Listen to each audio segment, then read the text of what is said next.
ये कहानी है एक लड़की की जो एक ऐसे शहर में रहती है जहाँ पर अक्सर कर्फ्यू लग जाया करते हैं। छोटी छोटी बातों पर दंगे हो जाते हैं और उसके बाद शहर में कर्फ्यू लग जाता है। और कर्फ्यू का मतलब तो आप समझते ही हैं, हर एक चीज की परेशानी, न कहीं आ जा सकते हैं और न ही अपने मन के हिसाब से कहीं घूम फिर सकते हैं। लेकिन इस लड़की के मन में कर्फ्यू को लेकर ऐसी भावनाएं नहीं आती थी, बल्कि वो तो ये सोचती थी कि ये कर्फ्यू होता क्या है और इस कर्फ्यू को लगाता कौन है। फिर उसे किसी ने बताया कि कर्फ्यू वो होता है जब इंसान को अपनी मर्जी से कहीं भी आने जाने की छूट, क्योंकि शहर में आपराधिक गतिविधियां या फिर कुछ ऐसे हालात पैदा हो गए हैं जिसकी वजह से एक आम इंसान की सुरक्षा में दिक्कत आ सकती है। अब इसके बाद दूसरा सवाल उसके पास ये था कि ये कर्फ्यू लगाता कौन है, तो तब पता चला कि कर्फ्यू तो डीएम लगाते हैं। अब इस लड़की के मन में जो तीसरा सवाल था वो ये था कि ये डीएम कौन होता है और ये ऐसी कौन सी तोप जो एक शहर में ये डिसाइड करता है कि लोगों को कब घर के अंदर रहना चाहिए और कब घर से बाहर निकलना चाहिए। इस लड़की को अपने इस तीसरे सवाल का जवाब जैसे ही मिला, इसने डिसाइड किया कि इसे भी जिंदगी में आगे चल के डीएम बनना है, क्योंकि डीएम की शक्ति और डीएम की जिम्मेदारियों से वो इतनी ज्यादा प्रभावित हुई कि उसने तय किया कि बड़ी होकर वो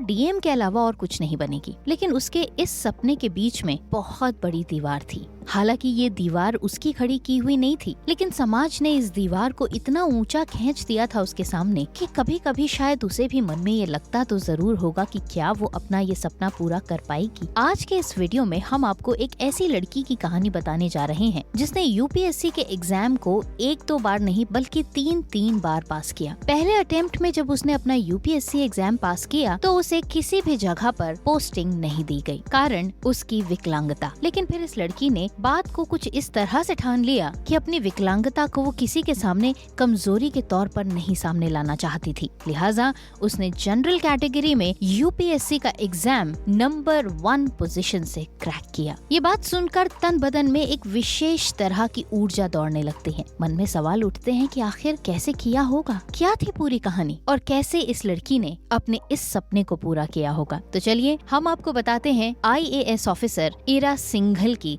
संघर्ष की कहानी। इरा बचपन से ही रीढ़ की वक्रता से पीड़ित थी, जिसे स्कोलियोसिस नाम की बीमारी के रूप में भी जाना जाता है। बचपन से ही इरा ये चाहती थी कि वो डीएम बने और डीएम बनने के लिए यूपीएससी क्रैक करना होता है, ये इरा को बचपन में पता चल गया था। इरा का जन्म उत्तर प्रदेश के मेरठ में हुआ। अपने बचपन के 7-8 साल इरा ने मेरठ में ही बिताए और फिर उसके बाद उसने ये जाना कि मेरठ में जो बार बार कर्फ्यू लगते हैं उसके पीछे डीएम का हाथ होता है। इरा ये समझ गई कि अगर उन्हें भी जिंदगी में कुछ बनना है तो फिर डीएम ही बनना है, क्योंकि डीएम की शक्तियां और जिम्मेदारियां इरा को इतनी ज्यादा भा गईं कि इरा ने बचपन में ही ये ठान लिया कि वो यूपीएससी एग्जाम क्रैक करके ही मानेंगी। 7-8 साल मेरठ में रहने के बाद इरा और उनका पूरा परिवार दिल्ली शिफ्ट हो गया। इरा बचपन से ही पढ़ाई में बहुत अच्छी थी और अपने सपनों के बारे में अक्सर अपने दोस्तों से बात किया करती थी। दोस्त सामने से तो कुछ नहीं कहते थे, लेकिन पीछे से ये बात जरूर सोचते थे कि एक लड़की जो खुद अपने पैरों पर ठीक से खड़ी नहीं हो पाती है, वो इस समाज की जिम्मेदारियों को कैसे संभाल पाएगी। शायद इरा भी मन ही मन ये महसूस करती थी कि लोग उसके बारे में कुछ ऐसा ही सोचते हैं। लेकिन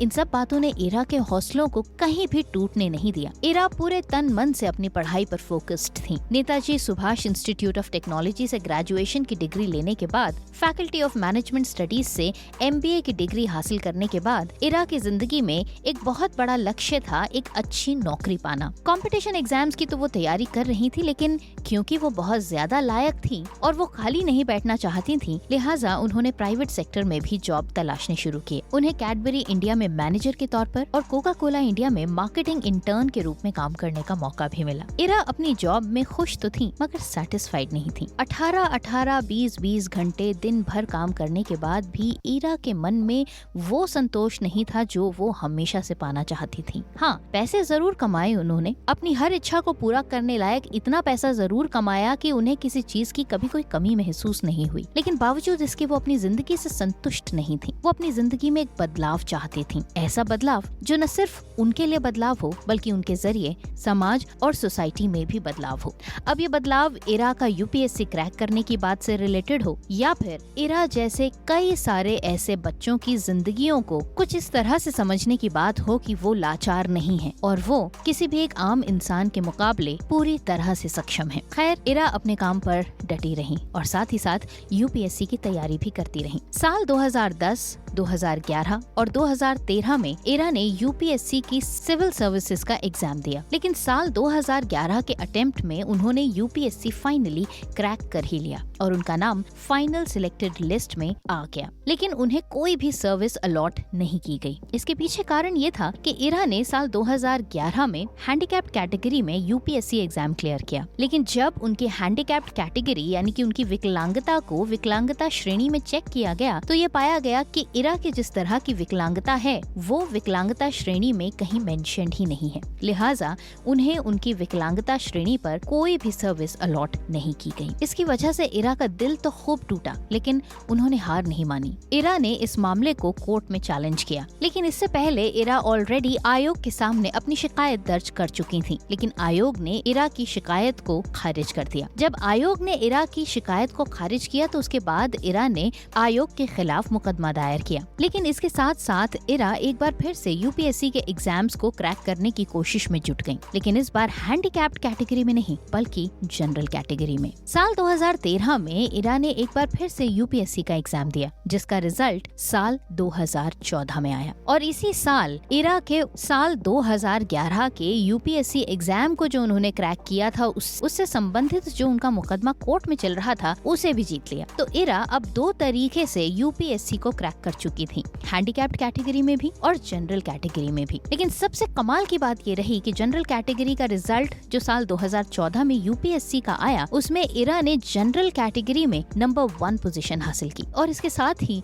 उन्होंने उन सभी लोगों के चेहरों पर एक जबरदस्त तमाचा जड़ दिया जो ये सोचते थे कि जो लड़की अपने पैरों पर खड़ी नहीं हो सकती वो इस समाज को क्या संभालेगी। इरा ने अपने बचपन के सपने को आखिरकार पूरा करके ही दिखाया। बावजूद इसके कि साल 2011 के यूपीएससी एग्जाम में पास होने के बावजूद भी उनको सर्विस अलॉट नहीं की गई, इरा ने अपने इरादों को मजबूत रखा और जनरल कैटेगरी में इसी एग्जाम को दोबारा क्रैक करके ये साबित कर दिखाया कि विकलांगता का तमगा उन्हें सिर्फ अपने लिए पॉजिटिव चीजें लाने के लिए नहीं चाहिए। वो लायक हैं, काबिल हैं और अपने लिए हर उस आम इंसान की तरह लड़ सकती हैं, वो सब पा सकती हैं जिसकी वो हकदार हैं और जिसके वो लायक हैं। इरा ने ये साबित करके दिखाया कि विकलांगता कहीं कोई मायने नहीं रखती अगर आपके इरादे मजबूत हैं। विकलांगता कभी भी आपकी सक्सेस के सामने रोड़ा बनकर नहीं आती है अगर आपने किसी चीज को पाने के लिए मन बना लिया है और उसके लिए भरसक प्रयास कर रहे हैं। तो इरा आज की डेट में उन सभी नौजवानों के लिए एक बहुत बड़ी मिसाल है जो ये सोचते हैं कि यूपीएससी का एग्जाम पास करना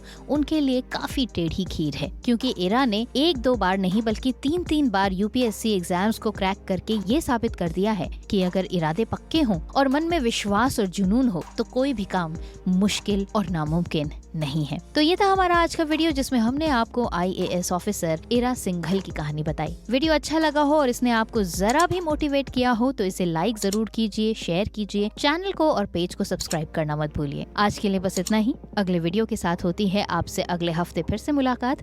तब तक के लिए नमस्कार।